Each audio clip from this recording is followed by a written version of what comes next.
Hello everyone and welcome back to Naija Gist Gang, your trusted source for verified updates and thoughtful discussions on the key issues shaping Nigeria today. I'm your host, Precious, and it's great to have you here with us today. In today's report, we turn our attention to a growing diplomatic and public conversation sparked by comments from US Senator Ted Cruz. The senator recently alleged that Nigeria is witnessing what he described as a Christian genocide, citing widespread attacks and destruction of places of worship. His remarks, made on his personal podcast, have drawn strong reactions from both Nigerian and international observers. In response, Nigeria's Minister of Information and National Orientation, Mohammed Idris, addressed the issue in an interview with CNN, firmly rejecting the senator's claims. The minister maintained that the data being circulated is misleading and that Nigeria's security challenges affect citizens across religious lines, both Christians and Muslims. He further cautioned that framing the violence as religious persecution risks deepening divisions and emboldening criminal groups. Meanwhile, analysts and commentators, including Dr. Ruben Abati,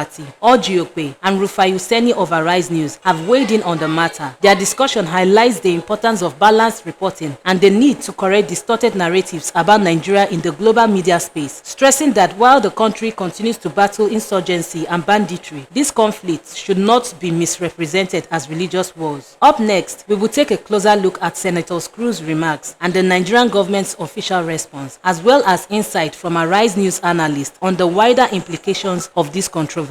Stay tuned. This is Naija Gist Gang. Right. Well, good morning to you viewers. We're beginning what's trending in the United States, where Senator Ted Cruz has accused the Tinubu administration of being very unhappy with him for bringing the topic of the reported killings of Christian genocide in Nigeria to the forefront, including the proposed legislation to designate Nigeria as a country of particular concern. Cruz made the comments on an episode of his podcast on Wednesday, with the senator saying that too many leaders in Nigeria have turned a blind eye to what is happening in the country. Let's take a look.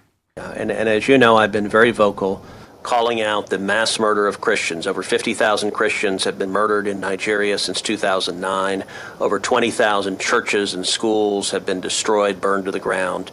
And you have Boko Haram and other radical Islamic terrorist groups that are targeting and persecuting Christians in particular. And I will tell you, the government of Nigeria is very unhappy with me. They have decried my saying this. I have introduced legislation to designate them a country of special concern. And the government of Nigeria is very unhappy. And I've said, look, there are far too many government leaders who have turned a blind eye to what is happening, who have acquiesced in what is happening, who are enforcing either Sharia laws or blasphemy laws and facilitating the persecution of Christians. And as I said, the Nigerian government has been vigorously resisting me in this. Meanwhile, the Minister of Information and National Orientation, Mohammed Idris, spoke with CNN on Tuesday, accusing Ted Cruz of relying on inaccurate and misleading data to allege a Christian genocide in Nigeria.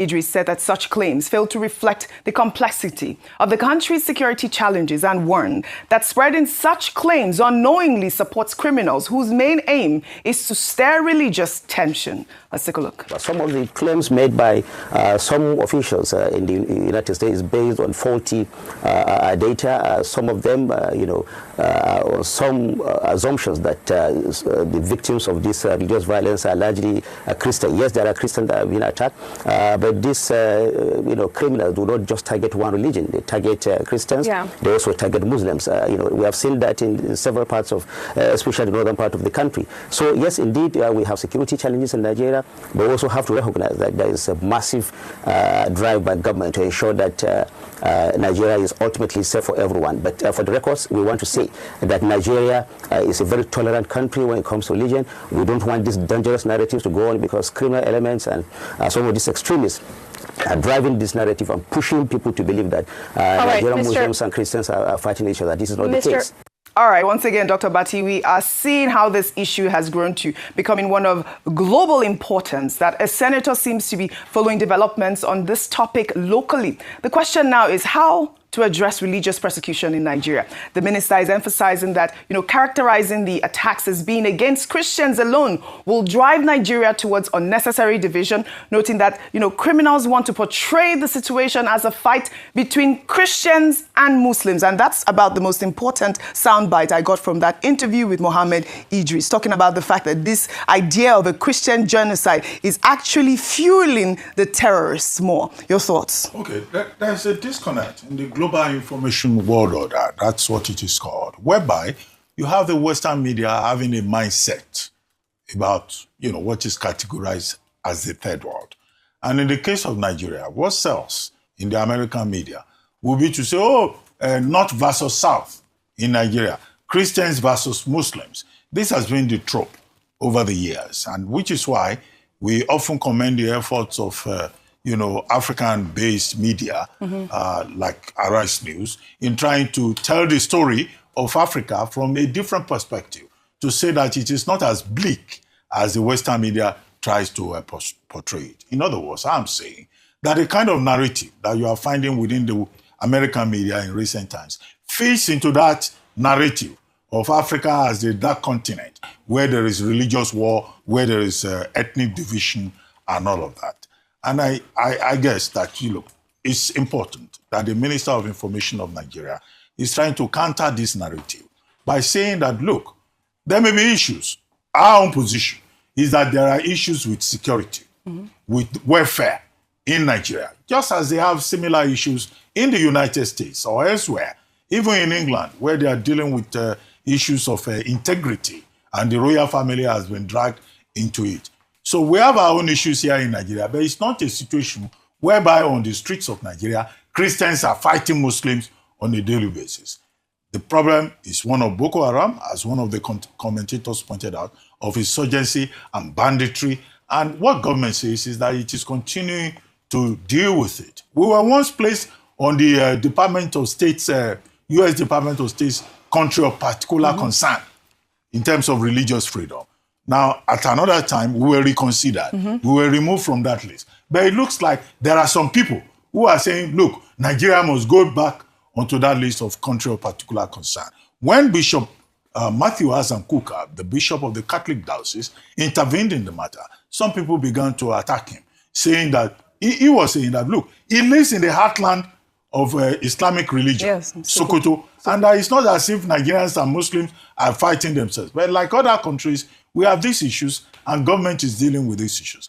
I think this narrative calls for a moment when we should be, patriotic and say that our country is not a country where Christians and Muslims are openly fighting. All right. But we have issues in terms of unity, in terms of the centrifugal forces, and, government just needs to wake up to its responsibility, because no country can survive a civil war twice. No country can survive a religious war. All right. And it should not be the objective for patriotic persons in this country to try to instigate and fuel that narrative to look for a blowout war between Christians and Muslims. All right, they're asking us to go to the next story, but you're quickly. Okay, real quickly. Nobody's saying that we don't love our country. We love our country, but loving our country also makes us to tell the truth. Oji, I said yesterday, a pastor in Kaduna came out to say a lot of people were killed. It was reported in the papers. This is not Ted Cruz reporting this. No, we are reporting the killings. This is what we have are been reporting here. Yes. Oji, a child born in 2009, when all of this started, will be 16 getting ready for university today. We are sitting down here. Yes, we don't want our country to be put on country of concern list. But when will our government solve this problem, Oji? Is it because all of us here, none of us, our relatives have been killed? Or even directly affected? Maybe when people that are close to us are directly affected, we will know that it is time to speak up for these people. Oji, these killings must stop, and the government has done nothing about it. They've just been giving marching orders to the military, and it has increased. Look at bodies being buried. Look at pastors being threatened. So who are those threatening those pastors? All right. As regards Father Kuka, this is what I have against him. I can only say this today, and I will stop. When Deborah was killed, and people raised eyebrow, what happened afterwards? Didn't people go on rampage and protest? Didn't they release those that killed Deborah? Didn't it lead to burning of churches and religious houses in Sokoto then?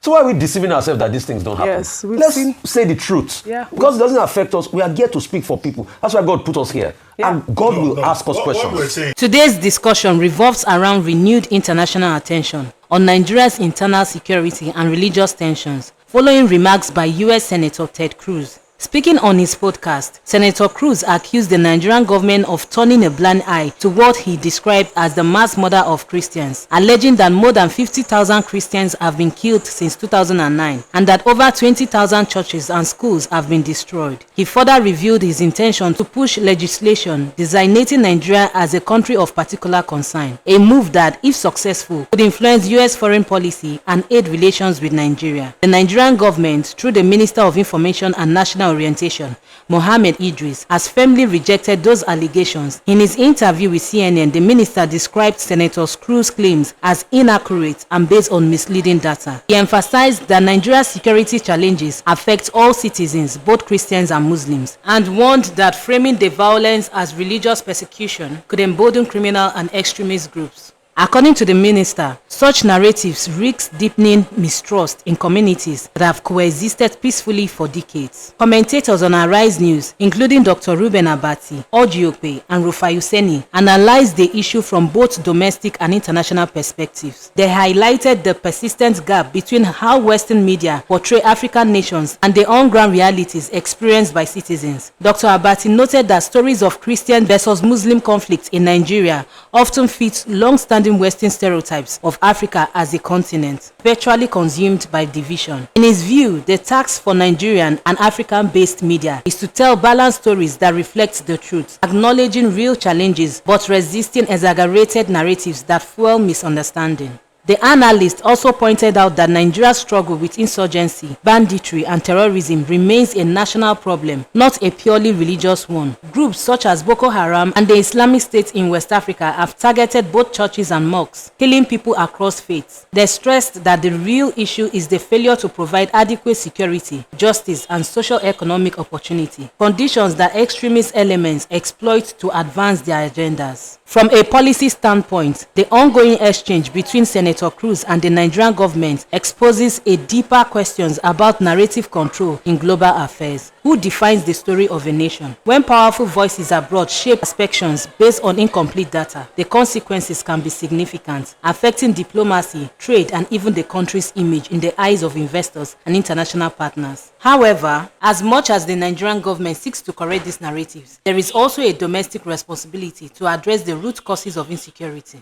Every attack that goes unresolved, every community left unprotected, strengthens the perception of state weakness. As Rufai Useni rightly pointed out, acknowledging the killings rather than denying them is part of demonstrating genuine commitments to reform. Transparency and justice remain essential if Nigeria hopes to counter misinformation with credibility. Looking forward, the challenge for Nigeria is twofold. First, to communicate effectively with international stakeholders and ensure that global audiences receive accurate, balanced information about events within its borders. And second, to deliver tangible improvements in the safety and welfare of its citizens. Real progress cannot be achieved through public statements alone. It must be reflected in reduced violence, successful persecution, and stronger trust between the people and their government. As Nigerians, this moment invites reflection on how we discuss our country, both at home and abroad. The truth is complex. While there are undeniable acts of violence, there are also countless examples of coexistence, resilience, and shared identity. The focus, therefore, should remain on practical solutions, strengthening institutions, depoliticizing religion, and ensuring that no citizen, regardless of faith, feels unprotected or unheard. At Naija Gist Gang, we believe that accurate reporting and balanced analysis are crucial to bridging divides and promoting understanding. We encourage all viewers to approach these sensitive topics with empathy and open-mindedness, recognizing that building peace requires collective responsibility. If you have been following this story, we do love to hear your thoughts. Do you think international voices like Senator Cruz help draw attention to human rights issues, or do they risk oversimplifying Nigeria's complex realities? Share your opinion in the comment section below. And if you found this analysis insightful, please remember to like, share, and subscribe to Naija Gist Gang for more verified reports and thoughtful discussions on Nigeria and global affairs. Thank you for watching. I'm Precious, and as always, stay informed, stay thoughtful, and I'll see you in the next one.